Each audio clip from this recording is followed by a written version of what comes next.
Buenos días a todos, bienvenidos un día más a mi canal. Hoy vamos a tratar un tema desafiante para muchas conciencias por el principal motivo de que es una de esas grandes verdades que hacen libres, pero como sabemos muchas veces decirnos una verdad nosotros mismos pues es un poco duro. Pero bueno, eh, ahí está la clave, ¿no? La capacidad del autoanálisis, de ser sinceros con nosotros mismos y de analizar a nuestros semejantes y analizar por qué tienen las manifestaciones que tienen. Bueno, muchas veces nos hemos podido encontrar en la tesitura de que siendo buenos, a nuestro juicio, actuando correctamente o no haciéndole daño a nadie, nos suceden cosas que no cuadran. No nos cuadran en primera instancia porque no tenemos conciencia de ello, segundo porque no tenemos conocimiento de leyes superiores y tercero no nos cuadran porque admitir que uno tiene la responsabilidad total de aquello que manifiesta es una realidad a la que muchos no se quieren someter. Pero bueno, vamos a explicarlo y vamos a desglosarlo poco a poco y vamos a ver si podemos interiorizar eso en la conciencia y poder reencauzar lo que es la vida misma hacia fuentes mejores. Bueno, como he dicho, pues más de uno se puede sorprender si entiende que el ser humano tiene los problemas que tiene porque se cree separado de Dios. Y esto es lo que representa simbólicamente la expulsión de Adán y Eva del Edén. Todo esto sucedió ¿por qué? Porque no tenían claro quién era la fuente de sabiduría infinita, Dios, y que esa fuente residía dentro de ellos. Se rindieron ante sus instintos y modos de pensar humanos que están ilustrados en la serpiente, ¿no? Esas bajas pasiones humanas, esos instintos, e intentaron obtener sapiencia, conocimiento, del árbol del conocimiento del bien y del mal. Bueno, cuando entendemos esto, lo entendemos todo, ¿no? Porque ese es el gran núcleo de aquella historia, ¿no? Que siendo ellos, habiendo sido creados directamente por Dios, teniendo el principio divino en todos, dentro de todos, dentro de Adán, el principio divino dentro de Eva, ellos decidieron buscar conocimiento fuera del espíritu. Y cuando intentamos obtener conocimiento fuera del espíritu, entonces nos encontramos con la dualidad de las cosas, ¿no? Con el bien, el mal, lo bueno, lo malo, lo bonito, lo feo. Entonces ahí es donde incurrieron su error. Y claro, ese jardín del Edén es un jardín, ¿no? Donde se cultivaba, ¿no? Dios le dijo a Adán que tenía dominio sobre todas esas cosas creadas y que cultivara esa tierra. Pues bien, ese jardín del Edén representa nuestro campo mental, que ha de ser cultivado con las ideas correctas espirituales. Pero en el momento que nuestra fuente es la incorrecta, nuestra fuente de inspiración, nuestra intuición pivota desde fuentes erróneas, desde creencias limitantes, pues ahí es cuando somos expulsados del jardín del Edén, que es una conciencia, como he dicho, que resulta de ser cultivada por el espíritu. Bueno, entonces, ante aquel suceso leemos que Jehová Dios formó pues de la tierra toda bestia del campo, toda ave de los cielos, y los trajo a Adán para que viese cómo las había de llamar. Bueno, en este relato alegórico, claramente, nos viene a decir que Dios ya había instaurado en el hombre la capacidad de discernir y ver cómo las había de llamar, es decir, de etiquetar las cosas correctamente. Bueno, por lo tanto, aun en un entorno con condiciones ideales, como era aquel jardín del Edén, es el propio ser humano que elige vivir a su propia manera y con ello es expulsado de una conciencia bien estructurada y de una conciencia que se enfoque en las cosas que realmente nos ayudan a perpetuar y expandir nuestras vidas. Bueno, uno de los campos en que nos es más fácil poder captar esta verdad es en la salud. Se sabe que la mayoría de las enfermedades son causadas por diminutas formas de vida que comúnmente llamamos microorganismos, ¿no? Pues bueno, ahí están presentes desde un cáncer hasta un simple resfriado. Bueno, dependiendo del diagnóstico, nuestros médicos recurren por medio de sus pastillas e inyecciones a destruir el microorganismo en cuestión. Bueno, no intentan saber cuál es el origen.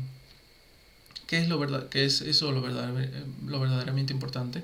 Sino que sus esfuerzos van dirigidos directamente en ponerlos fuera de combate a esos microorganismos. Bueno, pues gracias a Dios, ¿no? Las grandes mentes que ha habido en la humanidad, las mentes reflexivas, no se han satisfecho con esta manera superficial de enfrentar tales agentes destructores.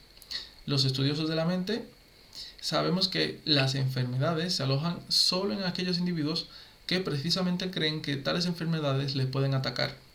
Bueno, se sabe de una historia real en lo que es el ámbito médico anglosajón de una mujer llamada Linda, que se le había notado un pequeño bulto en el lado derecho de la cabeza.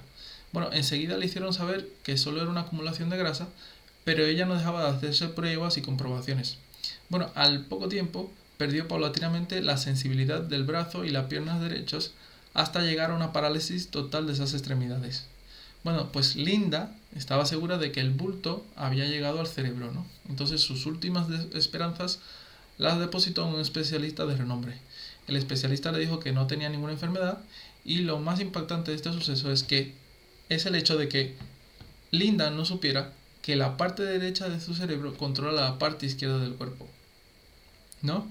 Entonces la mayoría de la gente acepta sin problemas, ¿no? En este caso, por ejemplo, que el corazón le palpite con fuerza cuando ve a la persona de la que está enamorado, o que le tiemblen las piernas cuando va a hablar en público, pero intentar hacerle entender a una persona que el origen de sus males es un problema mental, es un problema psicológico, es un problema de articulación de sus pensamientos, pues no suele ser bien recibido, ¿no?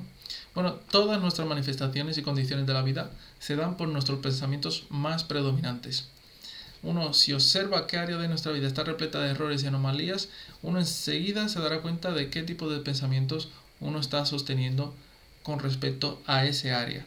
Bueno, no podemos ignorar que el pensamiento es un proceso generativo.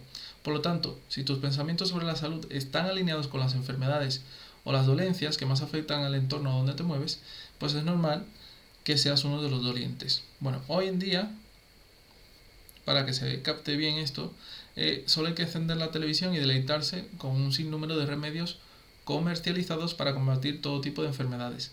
Además se toma la molestia pues de elaborar, ¿no?, un maravilloso catálogo con las enfermedades que te va a tocar coger según las estaciones del año, ¿no? Pues en invierno vemos un montón de anuncios sobre resfriado, en verano sobre gastroenteritis, sobre hongos y así sucesivamente. Bueno, si se ha captado lo que he explicado líneas atrás, enseguida podremos entender que el aplicar el remedio al pobre y minúsculo microbio, que es solo un efecto de una causa mayor, el pensamiento, es como tratar de detener la impresión de dinero falsificado, destruyendo todo el dinero en circulación, ¿no?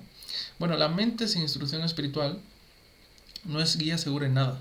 Sus conclusiones se derivan de la observación de condiciones según las ve en el mundo externo, ¿no? Juzga de acuerdo con las apariencias, las cuales son solamente un aspecto de lo total, ¿no? Las apariencias sugieren que los microbios son peligrosos y destructivos, pero el que conoce sus orígenes no se alarma porque sabe que hay un poder y sabiduría mayores que el ignorante intelecto. Bueno, este es al poder al que estamos obligados a acudir antes de que podamos corregir los errores que dominan las mentes de los hombres, pues solo hay una fuente de sabiduría y esa fuente es Dios. Bueno, el creer que la sabiduría se logra por medio del estudio de las cosas es un error frecuente en esta era. La Biblia nos dice que solo los que esperan en el Señor serán sabios. Y este concepto de que la sabiduría, siguiendo la línea del ejemplo anterior sobre la salud, puede desarrollarse mediante el estudio de microbios que causan enfermedad, es el intelecto en su tendencia a mirar lo exterior en vez de lo interior. Lo exterior, el universo de las cosas formadas, no es y nunca llegará a ser una fuente de sabiduría. Bueno, siendo esto así, tenemos el derecho de concluir que toda adversidad es fruto del pensamiento humano. Existe la enfermedad, existe la pobreza, las guerras y en definitiva cualquier situación y manifestación contrarias a la armonía porque la raza humana ha creído y normalizado tales condiciones. Bueno, pues todas esas cosas desaparecerán tan pronto los hombres y mujeres de este maravilloso planeta empiecen a consultar a Dios antes de ejecutar cualquier acción e incluso antes de pensar en cualquier idea que no se ajuste a los parámetros divinos del Padre. No hace falta pensar o discutir intensamente para darnos cuenta de lo fácil que los problemas de la vida se arreglarían si el hombre dejara que el Señor llegara a su mente.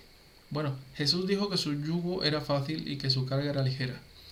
Él fue victorioso sobre todas las condiciones difíciles a las cuales los hombres y mujeres se sentían subyugados e hizo luz de la enfermedad y la pobreza, aunándolas y predicando firmemente frente a la teología adversa de su época que tan rezagados espiritualmente hablando tenían sus contemporáneos, ¿no? Por eso no fue tan bien recibido, pues porque aquello que predicaba Jesús no estaba en la línea de la tradición y la limitación de la tradición farisaica.